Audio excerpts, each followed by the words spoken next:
Joining us now to review some of the headlines of today's newspapers from around the world is Arise News analyst Emmanuel Great Malabite Ifeni. Good morning, Emmanuel. Good morning, Ruben. Good morning, Ayo. Good morning, Mr. Good morning, Rufai. Morning, sir. Yes, we start the review with this day Nigeria's newspaper of record.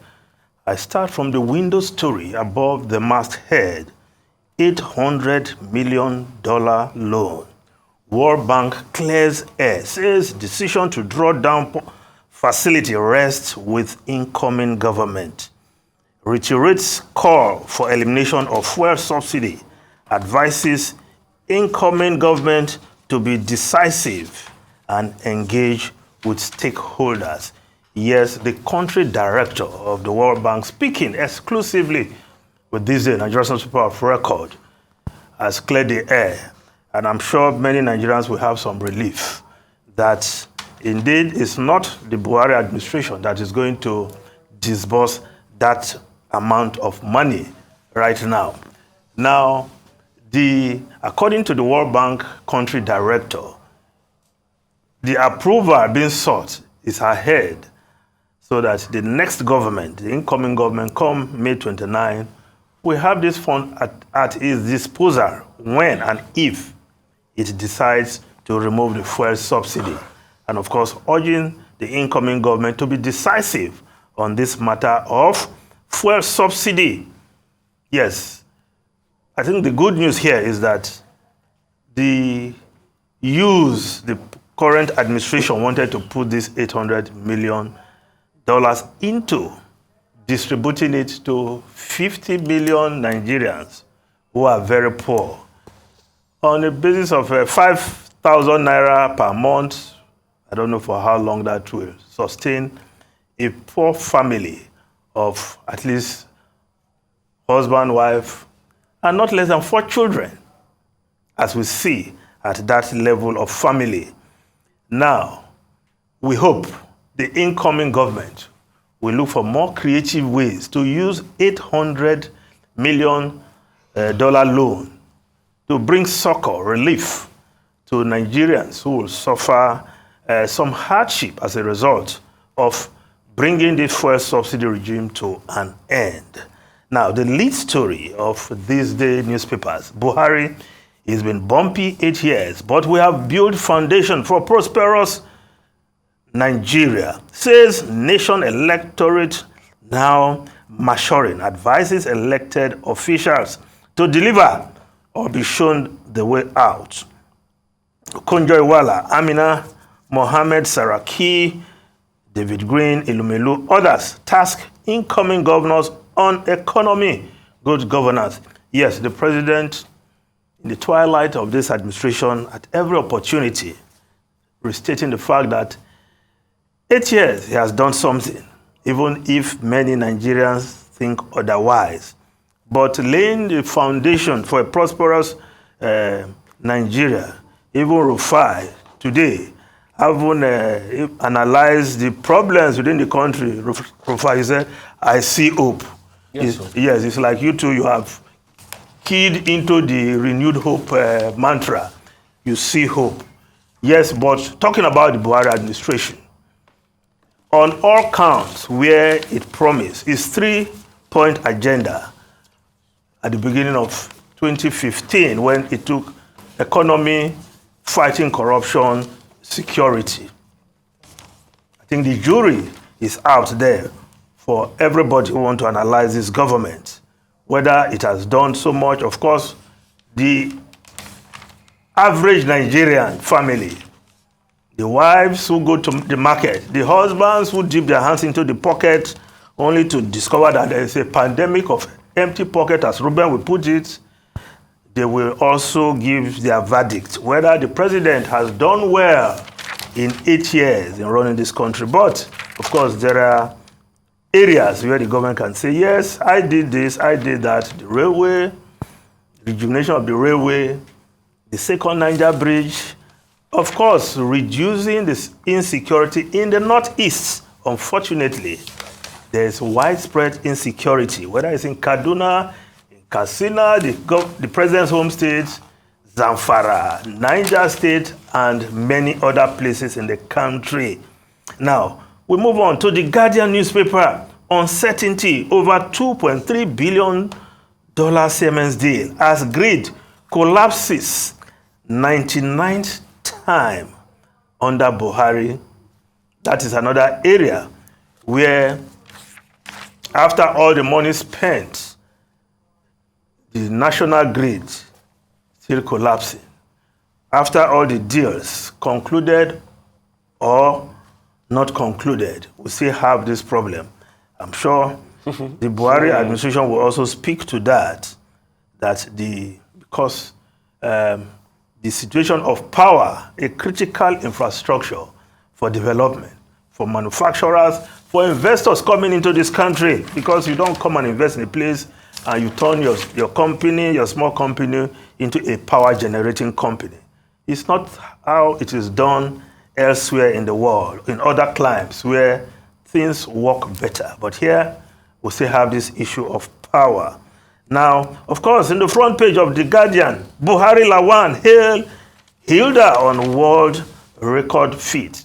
Yes, Hilda Bassi, the young lady who has written the name of Nigeria into the Guinness Book of World Records for cooking for the longest hour. After all, if we don't put that on the map, we have nice cuisine across the country, whether it's in Calabar, where you have a dika afang and other delicacies. Ekpankukwo. Yes, Ruben. I know, you won't forget. And or it's in Delta, where you have starch and owo soup, starch and fresh fish banga soup. No, I like dry fish banga. Oh, you like dry fish? Yeah. Okay. Try like fresh fish or boku fish, the real one, and you see the difference. I don't like fresh fish. And or in Yoruba land, when they give you that special ewedu gbegiri, a foriro with hot black amala. Amala to jino gongon. Yes. Yes. Soft. So we have a lot of delicacies. So it's not surprising that this young lady has taken Nigeria's culinary skills into the world space by setting a new world record for the longest cooking done by any human being. So we salute Hilda Bassi for her feat, joined the president and others, including the president-elect, who have congratulated this young lady for doing Nigeria proud. Now, the Daily Independent newspaper, Nigeria's 91.6 trillion debt. Okonjo-Iweala worried over rising burden of debt servicing.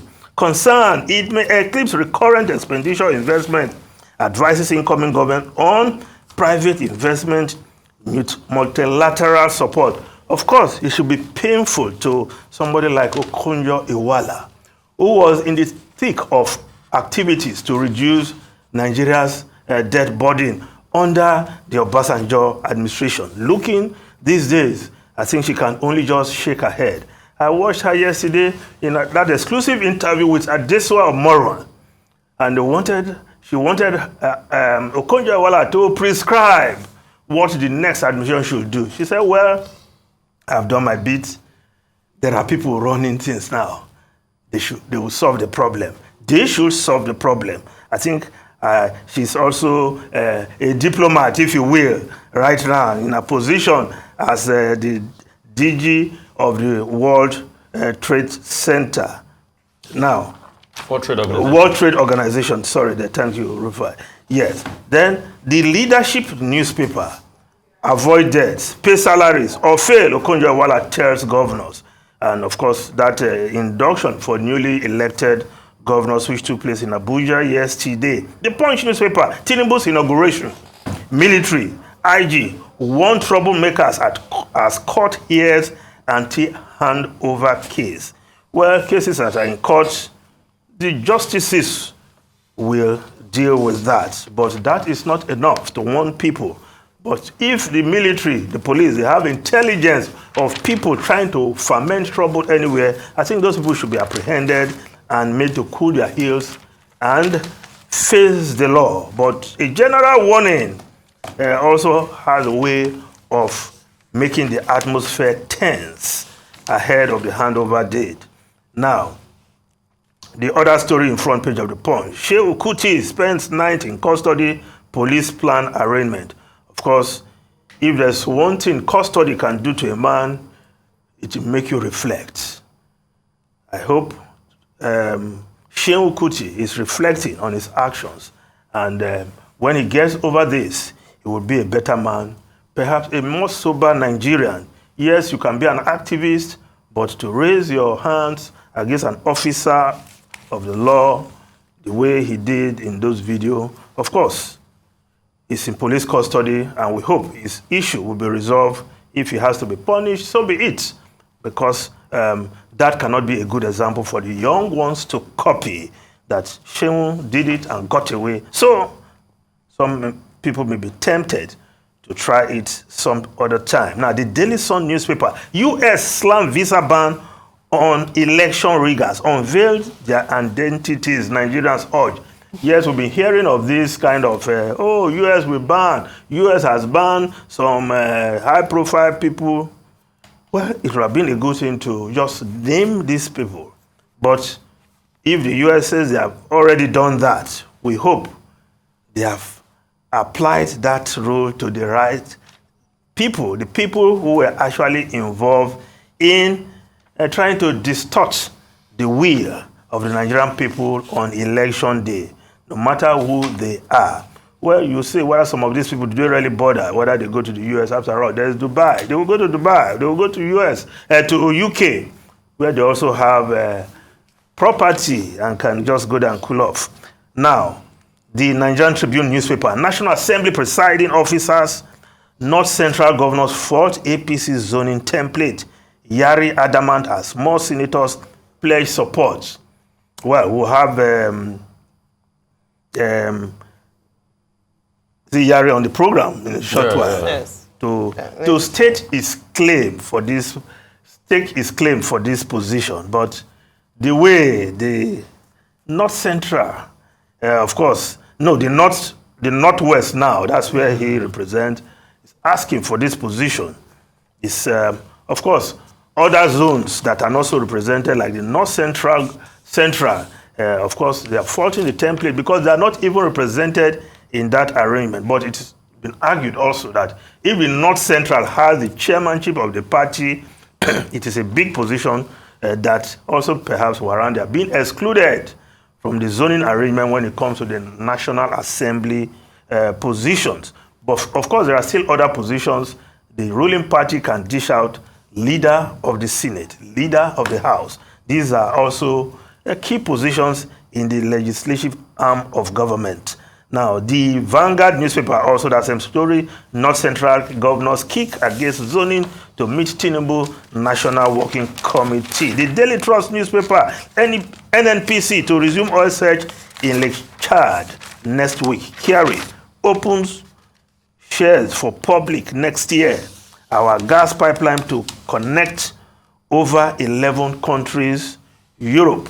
Yes, if we can get that done, to link our gas pipelines to Europe. Of course, if we had done that many years ago, I'm sure we would have been smiling all the way to the bank in the wake of the Russian attack on Ukraine and the gas crisis that hit Europe in the wake. Now, the Nation newspaper, IG warns subversive element against plot to derail May 29. Now, the foreign newspaper, Tory MPs tell Beverman, quit the PM pitch and stick to the day job.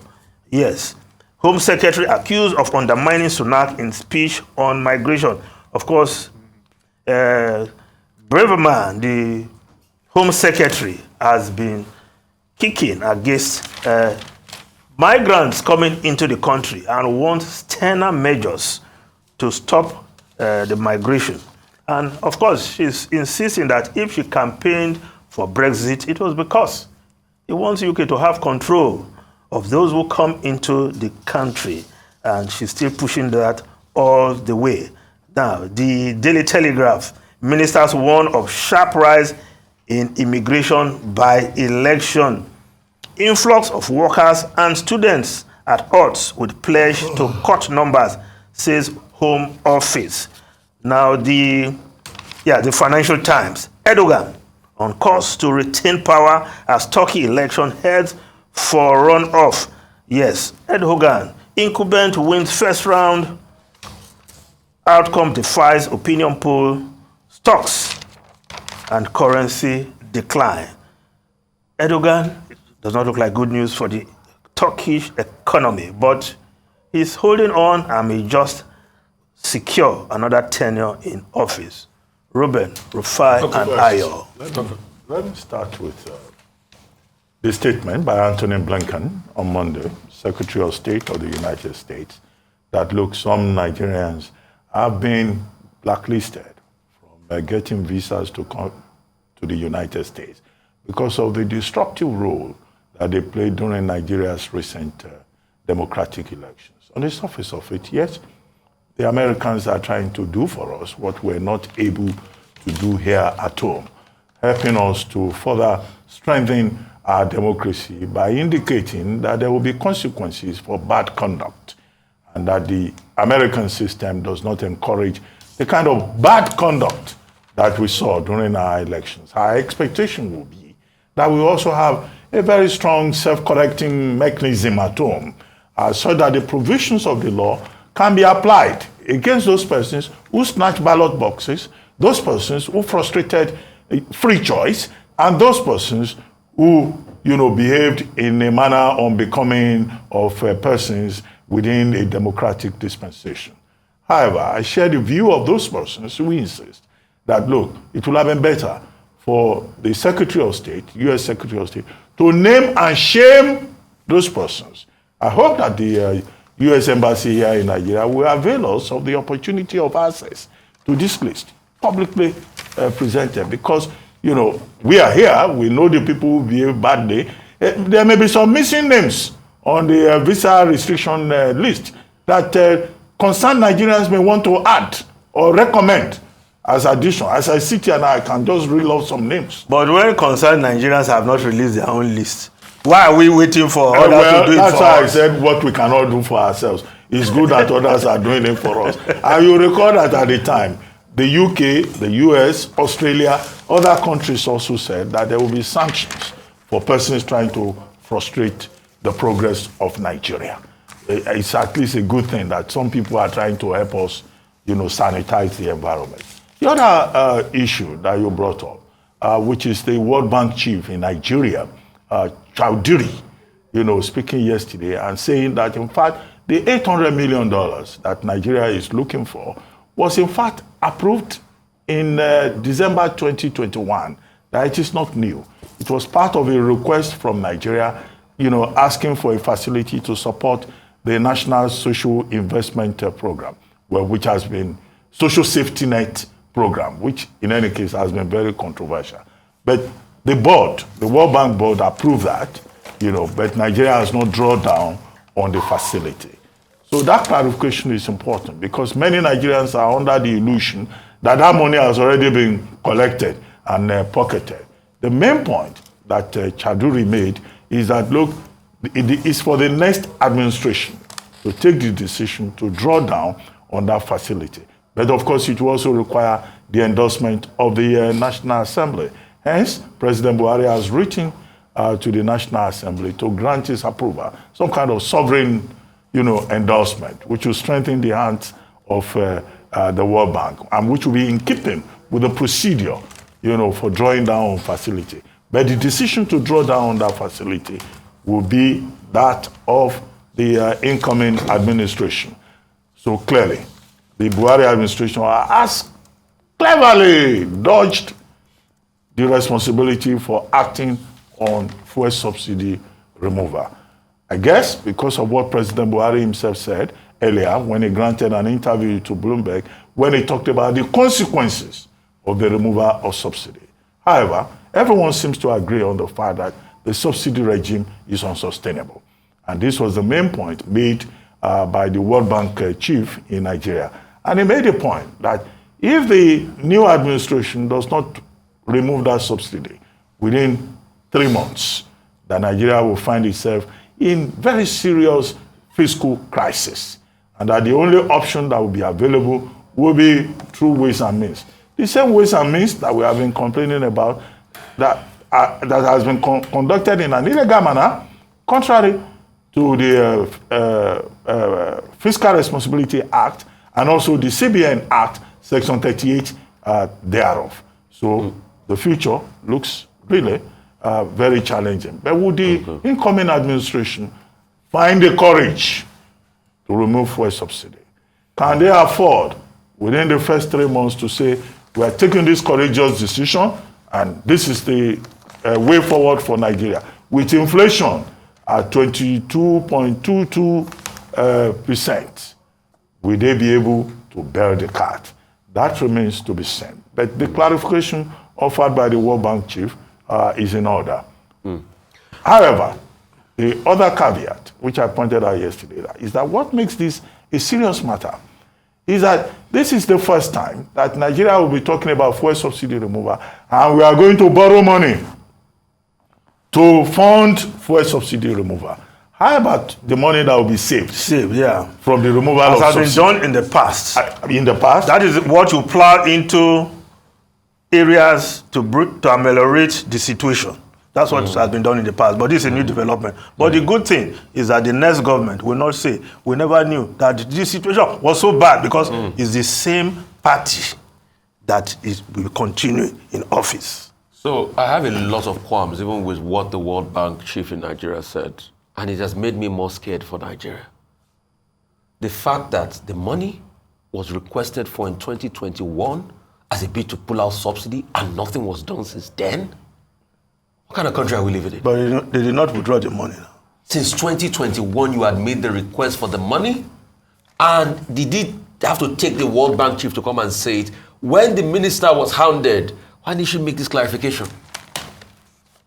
So that's the kind of country we're running. And it just shows you that we ought to have done something long ago. We didn't do it. And now we are here. It takes an explanation for the World Bank to bail us out.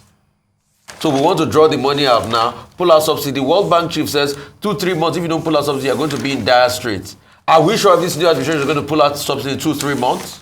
It behoves on them to do. Why are we even talking about subsidy now? Some people say subsidy is a scam. And when we tell them the truth, they say we are negative, we hate them. Just like when I told some of them the truth about this, where's the front page of the Guardian newspaper? Or something over 2.3 billion Siemens deal. And I said it's a failure here. And somebody tell me, Rufai, you are too negative. So is this not a failure already? Have we met all the time? What is failure? And that's why I said, please, I will have been given time to define what failure is. You had timelines.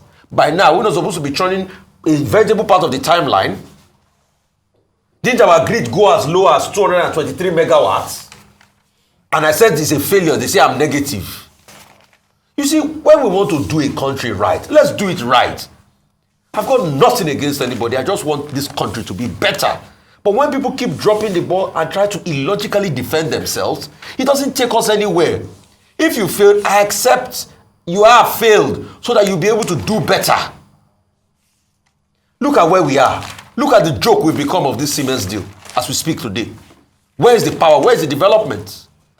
And these were the same people that abused Obasanjo. He spent 16 billion on power. We didn't see anything for him. How much have they spent? What have they done on power? 16 billion in 16 years. Nothing to show for it. That was the sing song. What have they done on power? I want to quickly move to the Seun Kuti case. Which was that case? I condemn what Seun Kuti has done. Slapping the police over. You don't do that. But also, in condemning Seun Kuti, let's also condemn the first spokesperson, Ben Onwudeyi. Seun Kuti's lawyer released something yesterday that Ben Onwudeyi, a case that ought to be taken to court, granted an interview to a Punch journalist, telling the Punch journalist that truly Seun Kuti gave the police officer 12,000 naira and begged him. Are those details not supposed to be part of the investigation in court? And the lawyer also said that he was manhandled. So should this even have been shown in the first place?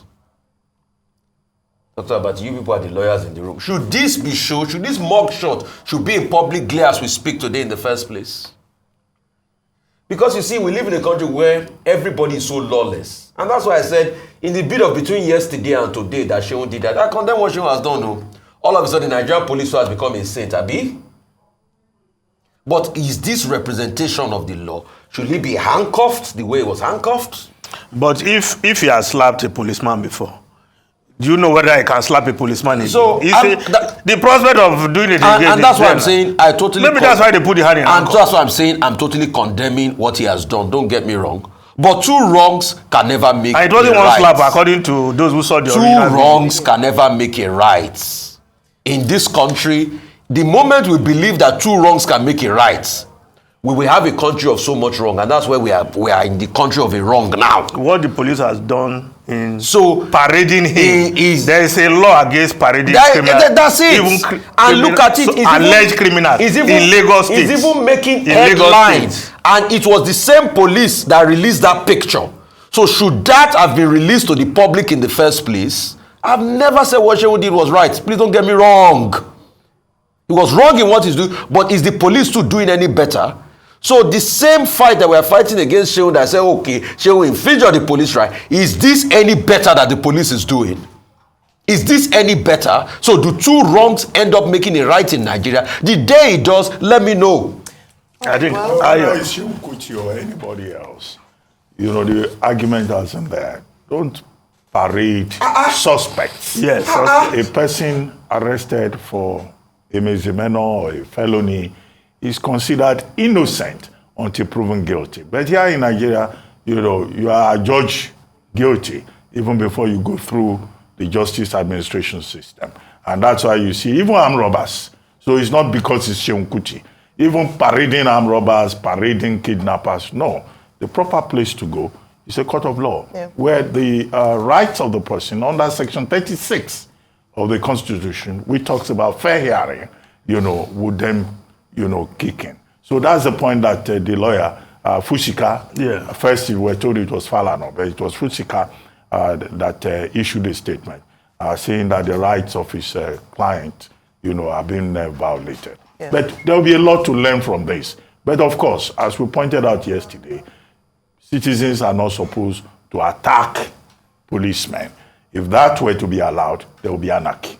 Absolutely. I believe that the police is just feeding to the sensationalism of this case because of the figure involved, this issue, Anikula Pokuti. But I'd like to draw our attention to the story on the special Federal Executive Council meeting, which held yesterday, presided by the Vice President, Professor Yemi Osinbajo, where they say that 40 out of 47 memoranda were considered.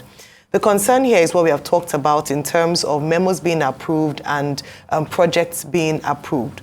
So one of the things they talked about was the N-Power, that the Minister of Humanitarian Affairs, Disaster Management and Social Development, Sadiya Umar Farouk, said they had approved. And that approved billions of naira to train for the Batch C arm of N-Power, which would run for the next few months to train Nigerians on the life skills. What has been said about the N-Power project is with regards to accountability. A few days to the end of this administration's tenure under which N-Power came to be, they are approving billions of naira to continue a project that we haven't seen full accountability, and there have been gray areas in terms of the beneficiaries. Even though she mentioned during the meeting that they had, you know, recorded successes, it's not just successes we want to hear. We want to see data. We want to see the lives that have been improved. It is very easy. They would have registered people. We have people on the social register, and they would have gone through training. Can we get accountability of the monies that had been expended previously? Beyond that, another interesting take was that the Minister of Aviation, Hadi Sirika, had also got assured the meeting that Nigeria Air will fly before 29th of May. I find that quite curious because when we make statements like this, how will this happen? No, but he's giving you assurance. Won't you wait? But that's why do you know whether that's the plane that will take President Buhari from Abuja to Daura? That's why I'm questioning that. Nigeria Air will fly. Wait, it's not May 29 yet. Why are you? All right. By the way, Dr. Bati was right when he said, when the Minister of Works and Housing had said that Lagos-Ibadan Expressway would be completed before the end of April, you'd questioned that validity. Just to mention, because when public servants make statements, we must hold them account to the statements they make. You can't make careless statements and just say, oh, it will be ready by this time if it won't. That also you would increase the deficit of trust that we already have. Then finally, I was going to talk about the government kicking against move to halt doctors' migration. Remember that bill? Yes. Where we had the representative come on here. The Minister of Labour and Employment has said it goes against extant laws. So the federal government themselves are kicking against it, that it should not hold water. Just to give an update on that particular bill that is being promoted in the House. Well, thank you very much, Mr. Efeni, for your time this morning.